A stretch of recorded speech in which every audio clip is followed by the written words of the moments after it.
Hola, ¿qué tal? ¿Cómo estás? Buenos días, tardes, noches, tengas, dependiendo del horario en el que estés viendo este video. El día de hoy vamos a tener una clase rápida, porque queremos abordar un tema. Mira, te explico. Quiero iniciar con la pregunta, vamos a ver una conferencia, pero quiero iniciar con la pregunta: ¿de qué están hechos los profesionales de ahora? ¿De qué códigos éticos se han construido los profesionales de ahora y de qué códigos éticos están construyendo los profesionales del futuro? Con estas pequeñas preguntas quiero iniciar. Te comparto acá y le vamos dando, ¿ok? Pon muchísima atención.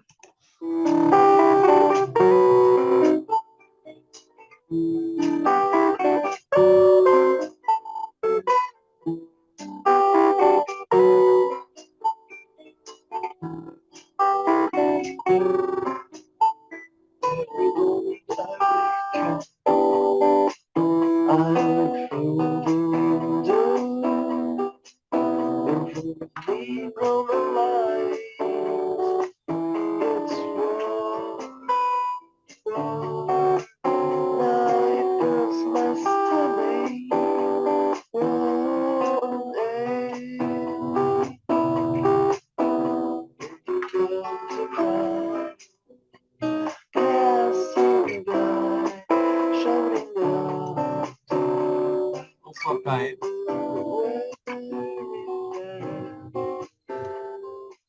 En primer lugar, ¿qué es una profesión? Como el tema era ética de las profesiones, pues a mí me parece importante pensar que es una profesión que puede ser dedicada al turismo, a la enseñanza, dentro de la empresa. ¿Qué es una profesión? ¿Qué es un profesional? Creo que es importante recordar que en realidad una profesión es una actividad y es una actividad social que la hacen distintas gentes, en la que cooperan distintas gentes. El otro día me decían unos ingenieros que estaban muy preocupados por la sensación que está teniendo la gente sobre que los ingenieros o los arquitectos pueden actuar de una manera bastante poco fiable desde el momento en que, supongo que habéis visto, habéis leído en la prensa todas las noticias de SACIR en el tema del canal de Panamá. Se va a construir el canal de Panamá, se hacen unos presupuestos sobre cuánto va a costar la obra y de pronto en un momento determinado se dice se necesita muchísimo más dinero, pero muchísimo más dinero son miles, y las gentes dicen esto no se puede llevar adelante, un problema que es un conflicto político, económico. ¿Qué pasa con los trabajadores que estaban trabajando? ¿Qué pasa con la gente de Panamá que se iba a beneficiar del canal? De pronto la gran pregunta abierta: ¿qué va a pasar con todo esto? Y la gente que lee las noticias dice, pero ¿qué cálculos habían hecho esos profesionales de lo que iba a costar esa obra? ¿Qué especie de compincheo había entre ellos, los políticos que estuvieron de acuerdo en que siguiera adelante, los que firmaron la contrata, los que... La gente empieza a dudar de que ahí se haya procedido limpiamente. Y claro, las consecuencias, ¿cuáles son? Pues en este momento está todo estancado. Para Panamá es fundamental el canal y las gentes están sumamente preocupadas. Los políticos pierden prestigio, los empresarios pierden prestigio, la gente desconfía, los trabajadores no saben si aquello va a seguir o no va a seguir o qué va a ocurrir. Y hay un mal que se sigue, un perjuicio que se sigue para todos, generalizadamente, no solo para los que están dentro. Este punto creo que es importante que lo recordemos desde el principio. De lo que hacen los profesionales no solamente salen consecuencias para ellos, sino para todos los demás, para políticos, para trabajadores, para empresarios, para la gente de la calle. Ser un buen profesional es una cosa muy importante, porque exige mucha responsabilidad. Si hay que hablar de cuál es la ética fundamental del profesional, es la ética de la responsabilidad. Póngaselo todo el mundo con un cartel muy grande: ser responsable de lo que asumes, de lo que haces, de las consecuencias de lo que haces, porque no solo te afecta a ti, a tu vida, sino que afecta a muchos otros que se están beneficiando o les está perjudicando lo que tú estás haciendo. Una ética del profesional es, en principio, fundamentalmente una ética de la responsabilidad. Entonces a mí me invitaron unos ingenieros a hablar de ética de la ingeniería porque estaban muy preocupados con la imagen que están dando a la sociedad con todas esas actuaciones. La gente piensa que los ingenieros, que los arquitectos no somos serios, que lo único que queremos es conseguir dinero. Y entonces se produce un fenómeno muy interesante, que la gente desconfía de. Y el bien más importante de una sociedad es la confianza. Cuando la gente empieza a desconfiar del arquitecto, del ingeniero, del especialista en turismo, del profesor, del médico, de la enfermera, cuando empezamos a desconfiar se rompe un vínculo que hay entre las personas y hace que todo vaya peor. Yo supongo que vosotros habéis tenido la experiencia de tener confianza con determinadas personas, con ellas todo es mucho más fácil, todo se arregla antes, todo se resuelve con facilidad. Y voy a poner un ejemplo, la mar de patriótico, que es el del Tribunal de las Aguas. El Tribunal de las Aguas se reúne en Valencia todos los jueves a las 12 en la fachada de la catedral, en la puerta de la catedral, y se trata de distribuir un bien que es el agua. No hay papeles, no hay nada escrito, todo se basa en la palabra dada. Entonces, el que dirige las sesiones, calle vosté, parle vosté, uno habla, el otro dice, se replican, se llega a un acuerdo, el acuerdo se cumple y todos confían en que se va a cumplir porque la confianza es la que rige todas las relaciones. La confianza, yo he escrito un libro que se llama Para qué sirve realmente la ética y el primer capítulo que puse es la confianza abarata costes. ¿Por qué he puesto eso? Porque como todo el mundo está con tantos recortes, pues me parece que es mejor que recortar es abaratar costes antes. Hagamos las cosas bien y luego no necesitaremos meter la tijera en la sanidad, en la educación, en no sé cuántos. Abarate costes, haga bien las cosas y ya verá como después la confianza es barata. A mí me suena fatal decir que la confianza es barata, pero decir que la confianza hace las cosas más baratas me parece que hoy en día es muy útil porque nos hubiéramos recortado o ganado mucho, hubiéramos evitado muchos recortes si las cosas hubieran funcionado bien y la confianza hubiera regido entre nosotros. Entonces, primer mensaje, responsabilidad. Segundo mensaje, ligado a la responsabilidad, crear confianza. Ok, vamos a parar un poco en esto. Te quiero hacer otra pregunta. ¿La ética aplica por países, por nacionalidades? ¿Es realmente la ética un tema individualizado La confianza es fundamental para la o relación es un entre tema las gentes. universal? Si el alumno no se fía de que el profesor sea justo, o de que el profesor sepa, o de que el profesor le va a tratar bien, si el paciente no se queja de que el médico le esté propiciando el mejor tratamiento, sino que dice, vaya usted a saber en qué está pensando, si está pensando en ahorrar y no me da todo lo que necesito, si ir pensando en todos los campos de las profesiones, si hay desconfianza, entonces se ha roto un vínculo ahí y las cosas no funcionan. La confianza, crear confianza es fundamental. ¿Qué es una profesión entonces? Una profesión es una actividad que llevan a cabo distintos profesionales. Las profesiones son siempre actividades cooperativas. Si hay una persona en turismo que actúa mal dentro de su profesión, se quiera o no, todos los profesionales de alguna manera quedan manchados. La gente empieza a decir, estos de turismo mira cómo son. Si hay profesionales de la enseñanza que no actúan adecuadamente, la gente dice, no, los profesores ya se sabe. Es una actividad siempre cooperativa. El individualismo es falso. No actúa cada uno a su aire, por su cuenta, sino que es un trabajo cooperativo, cada actividad profesional, en que distintos profesionales, sean de turismo, sean de empresa, sean del medio que sean, tratan de conseguir unas metas. A mí me gustaría que en el diálogo vosotros mismos me dijerais cuáles creéis que son las metas de la profesión que estáis estudiando. Porque lo primero que tiene que estudiarse en una carrera es cuál es la meta de la profesión. Si no, ocurre que las gentes empiezan a estudiar una serie de técnicas, una serie de medios, pero no saben para qué. Para los seres humanos, lo más importante es saber para qué son las cosas que se están haciendo. lo primero que hay que preguntarse es, ¿esta profesión para qué? Y un buen profesional es alguien que sabe cuáles son las metas de su profesión y que intenta adoptar los medios más adecuados para alcanzar las metas. Uno puede dominar muchísimas técnicas, saber muchísimas cosas, pero si no sabe para qué, a fin de cuentas, está siendo un mal profesional. No es lo mismo ser un profesional que un técnico.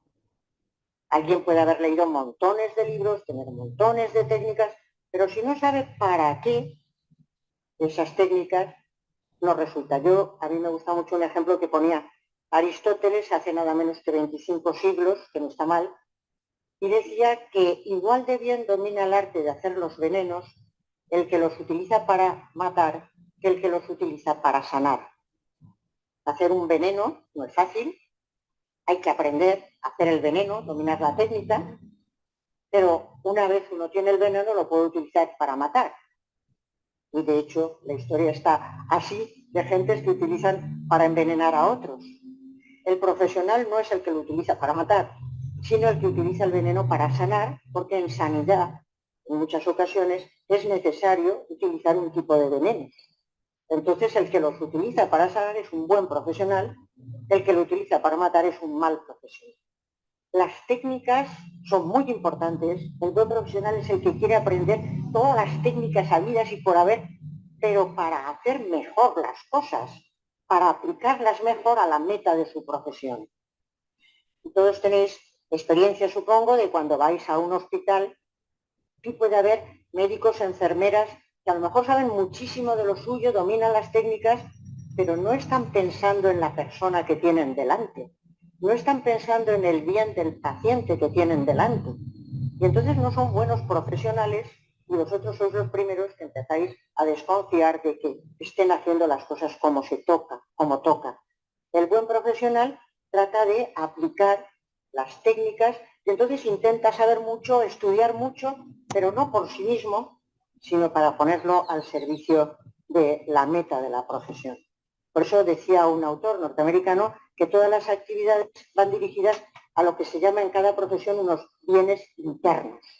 Bienes internos. Ok, ahí te voy a detener tantito. Quiero que pienses en el deber ser. ¿Qué es lo que debe de hacer un profesional o un profesionista? ¿Cuál es la razón de ser de cada uno de ellos? ¿A qué podrían dedicarse? ¿O deberían dedicarse? ¿O es este tema capitalista de las profesiones un negocio? Continuamos, ¿eh? ¿Qué quiere decir bienes internos? Aquellas metas que son las que hacen que esa profesión sea distinta de otras. Y a mí me gustaría que, aunque es una hora un poco temprana, anduviéramos todos muy atentos para ver cuál es el bien interno que ofrece cada profesión, porque eso es lo que le da legitimidad social. Las sociedades tienen que dar por bueno que haya profesiones y profesionales. Y si al final todo el mundo acaba buscando una profesión porque es la que da más dinero o menos dinero, al final todas se parecen enormemente. Y entonces da exactamente igual que alguien haga magisterio, que alguien haga ingeniería, que alguien haga, bueno, conseguirá más dinero con una cosa u otra. Pero lo que da sentido a cada una de las profesiones es ese bien que proporcionan que ninguna otra da. Yo voy a poner un ejemplo, pero espero que en el diálogo seáis vosotros los que me digáis las metas de vuestras profesiones. Voy a poner un ejemplo muy claro que es el de la medicina. En medicina, quien entra en las profesiones sanitarias, sea medicina o enfermería, pues tiene unas metas que son prevenir la enfermedad, una tarea de prevención, ayudar a curar lo que se puede curar, cuidar aquello que no se puede curar y ayudar a morir en paz. Esas son las metas. Quien entra en una profesión sanitaria, lo interesante no es que tenga la nota más alta, más baja o más medio, que es lo que parece ahora más impresionante, sino alguien que esté dispuesto a tratar de prevenir enfermedades, curar a la gente que se pueda curar, cuidar a aquellos que no se pueden curar y que trate de ayudar a morir en paz cuando las personas están al final de su vida. Eso es lo que le da sentido a la profesión sanitaria. ¿Qué le da sentido al magisterio? ¿Qué le da sentido al turismo? ¿Qué le da sentido a la empresa? nos lo preguntamos luego, pero por favor es muy importante el darse cuenta de que cada profesión ofrece un bien, de tal manera que si ese bien no se oferta, la sociedad es mucho menos humana. Es un bien importante, es algo que la sociedad tiene que tener, es algo que merece la pena que tenga, porque si no, sería mucho menos humana. Pues una profesión es una actividad cooperativa en la que distintos profesionales tratan de proporcionar a la sociedad un bien que le especifica, que sin él la sociedad sería mucho menos humana, y tratan de hacerlo bien. ¿Qué hay que tener para ser un buen profesional? Pues yo creo que dos cosas fundamentalmente, que son vocación y excelencia. Y voy a aclararlas las dos porque me parece que así dichas pueden sonar pues a cualquier cosa menos a lo que son. ¿Qué quiere decir tener vocación? Las profesiones siempre van ligadas a una vocación. La vocación no es una llamada que uno tiene desde pequeñito. Ya sabéis que Mozart me parece que con 4 años ya componía sinfonías. Bueno, parecía que iba a ser un buen músico, pero normalmente un profesional no es alguien que a los 4 años ya nota que quiere ser una cosa u otra. Lo de Mozart es excepcional. Yo cuando llego a este punto siempre me gusta acordarme de mi hermana, que ha sido profesora en un colegio, excelente profesora de historia y de historia del arte, y cuando era muy pequeñita cogía gallinas, las ponía en los palitos y les daba clase. Y todo el mundo decía, esta chica será una excelente profesora. Bueno, pues sí que lo ha sido, pero no por eso. Es decir, que podía haber sido cualquier otra cosa, porque el profesional no es el que desde los 4 años ya empieza a dar muestras de que lo suyo es curar enfermos o cosas así. La vocación no tiene que ver con una cosa así. La vocación tiene que ver con tener unas cualidades adecuadas para la profesión. Si uno tiene un pulso terrible, más vale que no sea cirujano, es decir, hay que tener unas cualidades como para desempeñarla, unas cualidades razonables que bien cultivadas pueden llevar. Después viene mucho el momento, la situación. Uno se puede encontrar con que hay la posibilidad de trabajar de algo, el momento cuenta mucho, no es que uno ya está absolutamente proyectado para hacer algo, sino que tiene la oportunidad de trabajar tiene la oportunidad de estudiar, tiene la oportunidad de hacer. Entonces, las cualidades, la oportunidad, pero lo más importante para la vocación, cualidades y oportunidades son importantes, creo yo que es el darse cuenta de que el bien que ofrece esa profesión es muy importante para la sociedad. Eso es fundamental. Con unas buenas cualidades razonables, con unas posibilidades razonables y con ganas de proporcionar ese bien a la sociedad, uno se empeña en cultivarlas. Uno se empeña en cultivarlas. Entonces uno intenta saber más, hacerlo mejor, prepararse más, cultiva porque le parece que ese bien que se ha encontrado en la vida, la oportunidad de intentar alcanzarlo, es algo que merece la pena porque la sociedad estará mucho mejor con eso. Creo que es muy importante que el buen profesional se dé cuenta de que le gusta la profesión. Y ahí me parece que es muy bonito también el ejemplo que pone un autor que a mí me gusta mucho, ese ejemplo, que dice, la profesión tiene que acabarle gustando a uno, porque si no puede pasar como a un niño que sus padres se empeñan en que tiene que aprender a jugar al ajedrez, porque el ajedrez ejercita la inteligencia, hace muchas virguerías y tal y cual, y los padres quieren que el niño juegue al ajedrez y al niño no le gusta. Y entonces los padres le dicen, cada vez que juegues al ajedrez te damos caramelos. Entonces, dice este autor, bueno, en principio los incentivos están bien para que el niño se siente a jugar al ajedrez. Pero si se sienta una vez tras otra y no le coge gusto, entonces más vale dejarlo. Porque siempre que pueda hará trampas. El que juega solo por el incentivo, el que hace solo las cosas por el dinero, por no sé cuántos, al final siempre que puede hacer trampas. Y nos está pasando muchísimo, y lo estáis viendo, que la crisis ha tenido mucho que ver, con que muchos profesionales han hecho trampas porque no estaban demasiado convencidos de que estaban ofreciendo un bien a la profesión ni estaban bien vocacionados. Luego diré otras cosas que compaginan con esto, pero creo que estas van siendo importantes. La vocación quiere decir, yo tengo unas cualidades para ello, este bien merece la pena, me he encontrado entre las manos la posibilidad de proporcionarlo, eso es muy importante, y hay que hacerlo porque esto es bueno para las personas, esto beneficia a las personas. Y entonces uno ya no hace las cosas solo por el incentivo, sino que hace las cosas por el bien de la cosa misma. El que actúa así es excelente. Ya sé que la palabra excelencia le rechina a muchísima gente, pero a mí no me rechina y os voy a explicar en qué sentido no me rechina. Me pidieron que participara en un curso en Barcelona sobre educación y el título que me daban era en relación con el tema de la equidad. Querían que se hablara de equidad en relación con la educación y me dijeron, ponnos un título y yo les puse equidad y excelencia.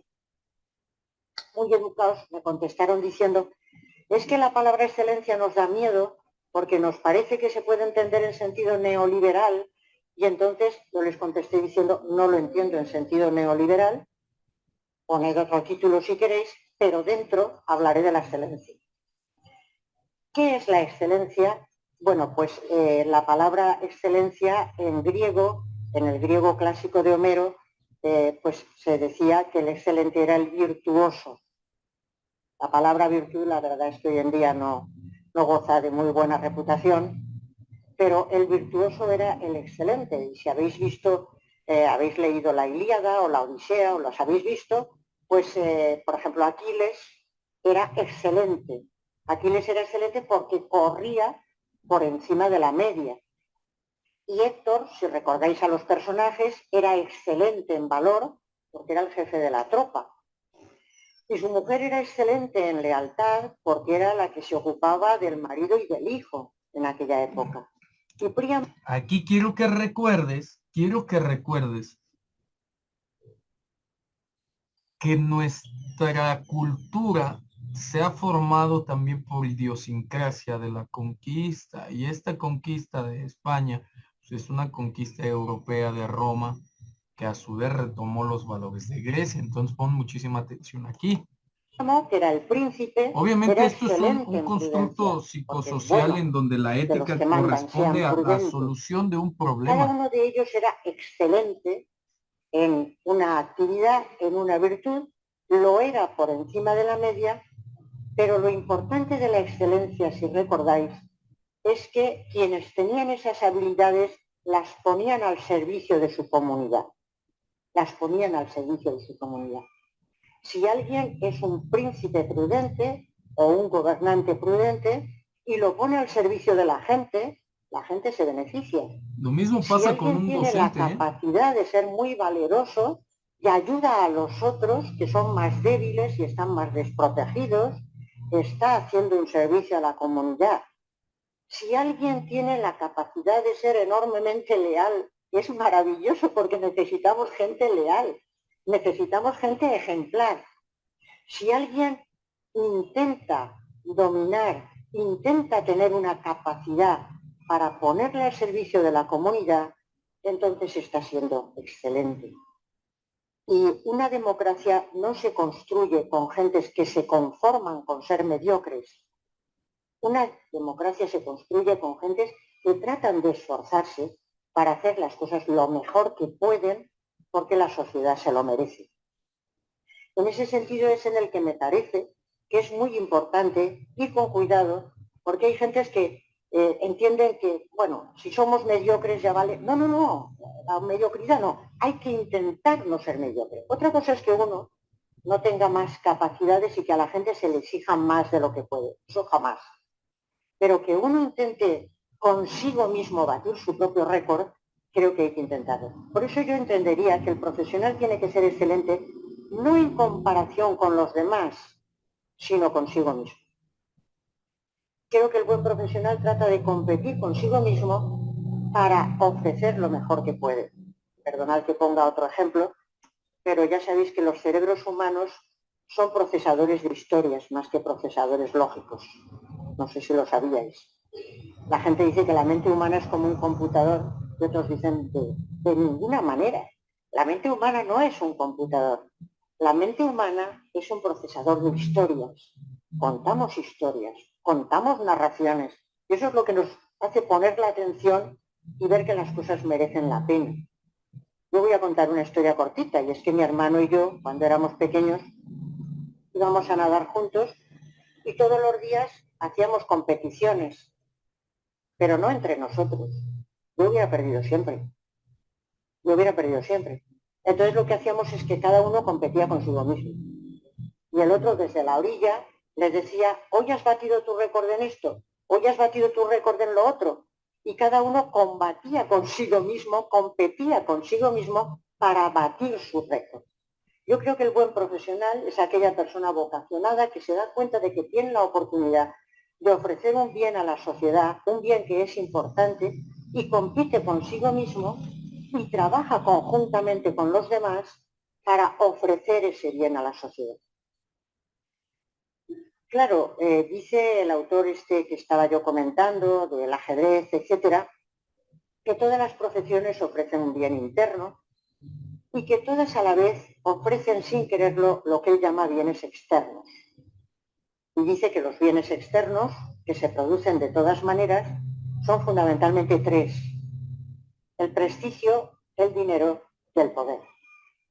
El prestigio, el dinero y el poder. Eso no se busca por sí mismo, en principio con la profesión, pero también se obtiene. Si uno hace bien las cosas, obtiene cierto prestigio como profesional. Evidentemente obtiene cierto dinero y eso siempre le da un cierto poder. Son tres palabras que en ocasiones suenan mal, pero yo creo que hay que explicarlas bien, como todo en esta vida. Yo creo que es importante para un profesional tener no prestigio, pero sí reconocimiento. Uno necesita tener un cierto reconocimiento. Yo me he encontrado en ocasiones, y aquí estamos en el mundo de la enseñanza y todos esta experiencia la han conocido, que cuando pasa el tiempo y de pronto te encuentras a un alumno que tuviste en años, que te dice que le diste clase no sé cuándo, lo primero que preguntas, ¿qué nota sacaste?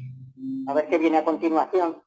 Si la nota era potable, respiras, pero lo mejor que te puede decir es, recuerdo todavía o vivo muy en parte de aquellas clases. Eso no es el prestigio, sino el reconocimiento. Ese día uno no come o no cena porque se pone muy gordo, está feliz. Me han dicho que lo que yo he hecho le ha servido. Y entonces uno vive de ese reconocimiento, porque la gente, y eso no hay que olvidarlo nunca, nos debemos unos a otros reconocimiento. Yo siempre que hay una charla que me gusta, siempre hay una cosa que me gusta, voy al final y digo, oiga, me ha gustado mucho, porque veo que necesitamos reforzarnos unos a otros ese reconocimiento, porque lo peor que le puede pasar a un ser humano es ser invisible para los demás. Y eso lo saben muy bien los que quieren hundir a otros, que los condenan a la invisibilidad. Por eso es mala la exclusión. Porque hay gentes en las sociedades que no gozan de ningún tipo de... Otra pregunta, ¿qué pasa cuando el profesional realmente opta porque sus intereses sean los del público en general? reconocimiento. Y tenemos que reconocernos unos a otros, primero como seres humanos, como seres dignos, pero además reforzarnos unos a otros en las cosas que hacemos bien. Un profesional no tiene por qué ser alguien de enorme prestigio, pero sí que tiene que tener reconocimiento, y eso es bueno, porque si no, uno se desanima. ¿Se necesita un cierto dinero? Pues me vais a decir que evidentemente, es que si no uno no vive. Es decir, alguien tiene que cobrar por su profesión, porque los seres humanos necesitamos cobrar para vivir, obviamente. ¿Y los salarios tienen que ser dignos? Pues evidentemente, porque la gente tiene que tener un medio para llevar adelante su vida, y uno de los grandes problemas que tenemos hoy en día, el mayor que tenemos en este país, es el paro y el desempleo, y esos trabajos que estáis viendo todos absolutamente precarizados, sencillamente porque no se abarataron costes a tiempo y ahora estamos recortando. Por eso las cosas hay que tomarlas con tiempo y crear una sociedad de profesionales y gentes que trabajan en serio, porque si no, cuando la gente dice, ¿y ahora qué hacemos? Y dices, pues mira, ahora no tiene solución, estamos sufriendo todo esto porque no lo habíamos pensado antes. Hay que pensarlo a tiempo. ¿La gente tiene que tener un dinero para llevar su vida adelante? Por supuesto que sí. ¿Y la gente tiene que tener un cierto poder? Bueno, yo creo que en la tradición anarquista, que es muy simpática, dice el poder corrompe y el poder absoluto corrompe absolutamente.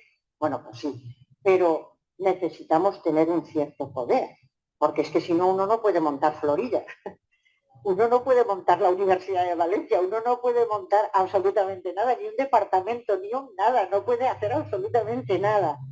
El poder razonable que se pone al servicio, que no es desmesurado, sino que se pone al servicio, es necesario para los seres humanos. Si no, uno no puede llevar nada adelante. Un cierto poder es necesario. Entonces, lo que ocurre es, decía este autor, y yo estoy de acuerdo con él, que lo que especifica cada profesión no son los bienes externos, porque un cierto dinero, un cierto prestigio, un cierto poder se obtiene con el ejercicio de cualquier profesión. Lo que especifica la profesión es el bien interno. Es el bien interno. Y eso es lo que hemos recordado. Los bienes externos los dan en distinta medida distintas profesiones. Si uno quiere tener un reconocimiento brutal, pues supongo que ahora tiene que ser un deportista, pero cuidado, no cualquier deportista. Tiene que ser un deportista del deporte que toca y además hacerlo maravillosamente bien. Y entonces tiene un reconocimiento brutal. Si uno se dedica a otro tipo de profesiones, tendrá un cierto reconocimiento, pero no un prestigio brutal. Exactamente igual ocurre con el dinero. Con algunas profesiones se gana un dinero razonable, con otras se gana mucho más. Eso es evidente. Y se tiene más poder o se tiene menos poder. Pero lo que nunca puede ocurrir nunca, y eso es lo que yo creo que es la corrupción de una profesión, es cambiar los bienes internos por los bienes externos. Lo que no puede hacer un profesional es desentenderse del bien que proporciona la profesión y buscar exclusivamente el dinero, el prestigio y el poder.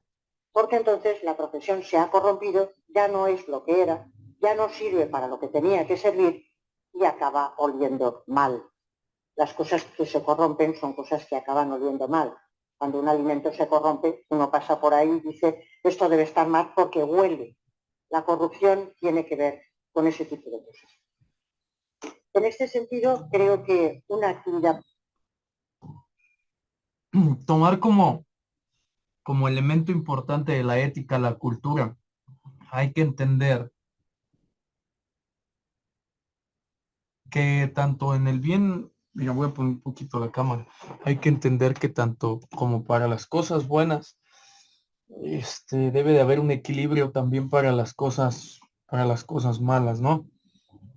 Entonces, en este sentido de la corrupción, en este sentido de la legalidad, en este sentido del día a día, de la cotidianeidad, debemos de entender dos cosas. La primera, realmente, realmente el aspecto positivo es la solución para todo, la primera. Y la segunda, algún código ético deben de tener aquellos que profesan la corrupción para que ésta se siga manteniendo. Seguimos. Profesional es la que tiene que ponerse al servicio de las personas. Uno puede trabajar en una institución y aquí aparece un problema importante. Uno puede trabajar en una empresa, uno puede trabajar en una institución y en una organización y puede intentar ser un buen profesional, pero si la organización no funciona éticamente, entonces el profesional tiene que ser un héroe para poder actuar con una moralidad normal. Por eso me habíais puesto como título ética de las profesiones, hemos hablado, pero también ética de las organizaciones.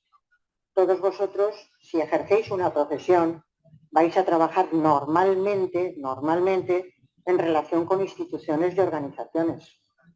Las personas no trabajan aisladamente, sino que trabajan en grupo, en organizaciones y en instituciones. Y por eso es fundamental hoy en día que la ética de las organizaciones, nosotros creamos esta fundación que se llama la Fundación ECNO para la ética de los negocios y las organizaciones.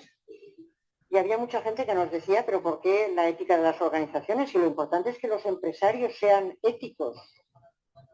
Bueno, las personas tienen que ser éticas, por supuesto que sí, pero la organización también tiene que ser ética. Porque si la organización no es ética, a aquellas personas que quieran vivir éticamente les va a resultar muy difícil. Les va a resultar muy difícil. Por eso la ética de las organizaciones tiene una meta que es clara y es la de intentar crear un clima ético en el seno de la organización. ¿Qué quiere decir un clima ético? Pues que la organización se da unos valores morales y la gente sabe que todos los niveles de la organización toman las decisiones teniendo en cuenta los valores de la organización. La organización se da unos valores, en las cooperativas esto lo tenéis claro, lo tenéis en el ADN desde pequeñitos, hay unos valores y se da un clima ético cuando la gente sabe que en todos los niveles de la organización las decisiones se toman en cuenta teniendo en cuenta los valores de la organización. Hay un ambiente ético, la gente respira un clima ético y si alguien quiere vivir como un buen profesional, no es alguien que tiene que ir en contra de lo que se encuentra, sino que la organización le ayuda a vivir éticamente y no lo contrario.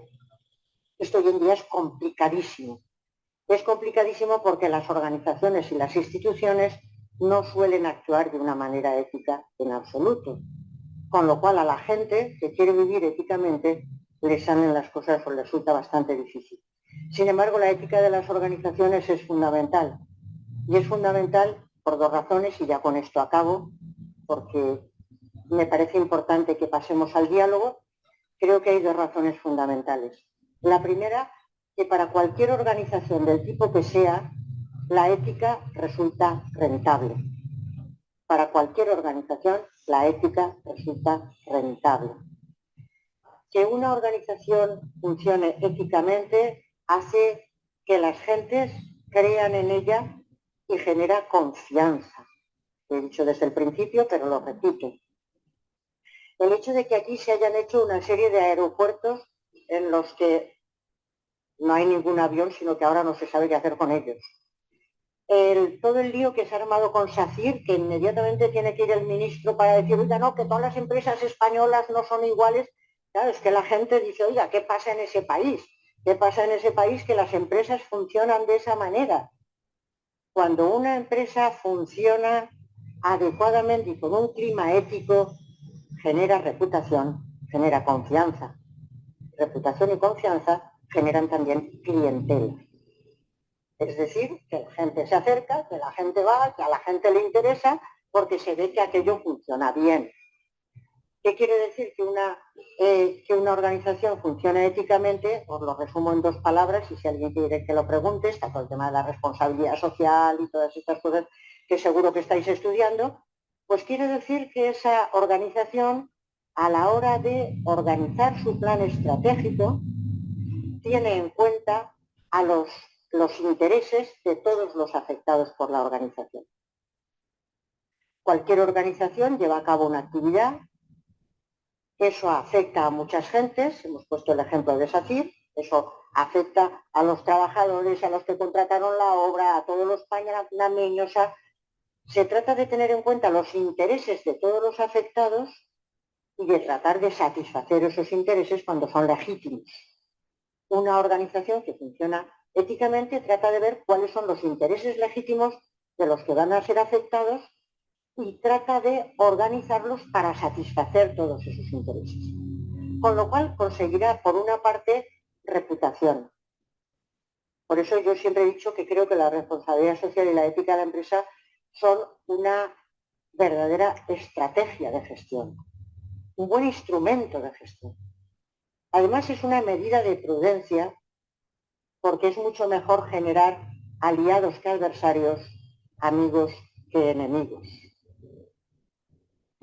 Cuento brevemente, y ya de verdad que no cuento una historieta más, porque vais a acabar hartos, pero como esta suele gustar mucho la cuento, pues la de mi amigo, cuyo nombre no digo, en que es, para qué sirve realmente la ética, cuento también esa anécdota porque me gusta mucho.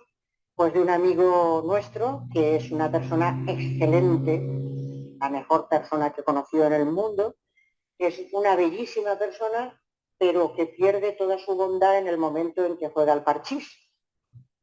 Es así. El día en que nos ponemos a jugar al parchís, se olvida de su bondad, se olvida de todo y se convierte en un verdadero canalla. Y además hemos jugado al parchís pues con su mujer, con sus hijas, es decir, que juega con la familia, con los amigos, no es que va a ninguna competición, porque competiciones de parchís no sé si hay, pero tampoco me parece que sean muy interesantes. Bueno, pues cuando jugamos al parchís, pues se convierte en un auténtico canalla, pero no solo porque quiere ganar, que son los juegos, parece bastante razonable, sino que lo que quiere es matar a todos los demás. Entonces lo coge, pero ya a piñón fijo, y empieza a mirar todas las fichas que puede eliminar, y cuando mata a alguien es que esboza tal sonrisa que se hace odioso. Es que se hace odioso. Pero si además contando las que hay que contar mata a otra, bueno, ya la felicidad, y si esa otra está a punto de entrar en la meta, es desbordante. Realmente se hace odioso, pero además es que es una experiencia, porque hemos jugado muchas veces con él y acaba todo el mundo enfadado.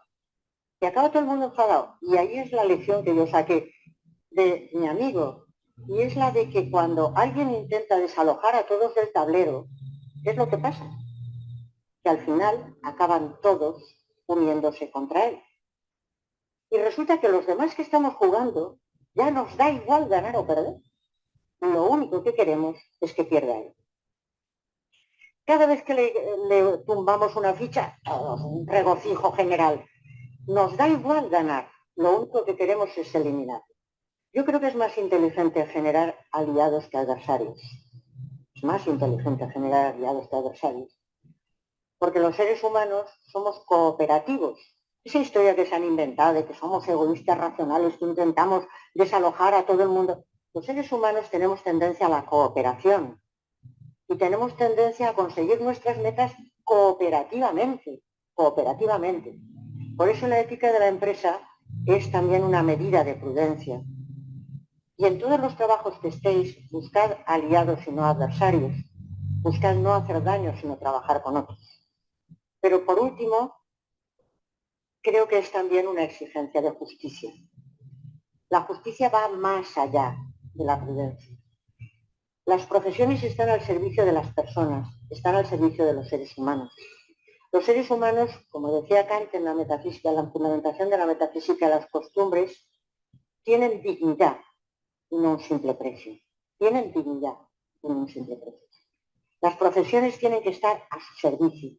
No se puede instrumentalizar a las personas, no se debe instrumentalizar a las personas. Hay que poner las profesiones al servicio de las personas, porque eso es lo que se les debe. La justicia es una palabra muy seria. Hay que poner las profesiones al servicio de las personas que tienen dignidad y un simple precio, que son fines en sí mismas y no medios para otros fines cualesquiera. Las empresas que funcionen así, las organizaciones que funcionen así, los profesionales que funcionen así, y esta es la última palabra que quería decir, son, como diría el Premio Nobel de Economía Amartya Sen, un bien público. Ájale. La sociedad se beneficia de ellas. Bienes públicos son aquellos que algunos generan, pero todos se benefician de ellos. Los profesionales que actúan así, las organizaciones que actúan así, son un bien público. Todo el mundo se beneficia de ellos. Por eso una sociedad tiene interés en tener buenos profesionales, le interesa tener buenos profesionales. No hay buenas empresas, buenas sociedades sin buenos profesionales y sin buenas organizaciones. Creo que es un deber para cualquiera que quiere practicar una profesión o entrar en una profesión y tiene la suerte de encontrar la posibilidad de ejercerla, el pensar que es a las personas a quienes sirve, es a la sociedad a la que sirve y poner su excelencia al servicio de ellos. Pues muchas gracias y si os parece, se abre el coloquio. Vean nada más la manera de entender la ética desde las... Wow. Pero mira nada más la manera de entender la ética desde el desarrollo de la sociedad. Yo creo que es bastante importante. que nos sumemos a esta perspectiva, porque nosotros somos aquellos que formamos todas las demás profesiones y de los valores que nosotros introduzcamos a las futuras generaciones en nivel básico, en nivel eh, medio superior, a nivel superior sobre todo. De estos valores son de los que se va a llenar nuestra sociedad. Entonces, pues la invitación está dada ahí para que no te quedes únicamente con las clases. Yo te invito a que leas más a Adela Cortina, a que sigas más a Fernando Sabater, a que leas más sobre axiología, porque un pasito a la vez y formando grandes profesionales, primero pues hay que formarnos nosotros, ¿no? Para poder formar grandes profesionales, pero la llave, la solución está dada, el terreno está puesto y el camino hay que trazarlo, esa es la realidad, hay que trazar el camino y hay que poner en práctica todo lo aprendido, obviamente desde el panorama que resulte bien público para todos. Yo te quiero mandar un fuerte abrazo. Espero que nos vemos la próxima semana en una clase. Ah, caray, por acá se trabó esto.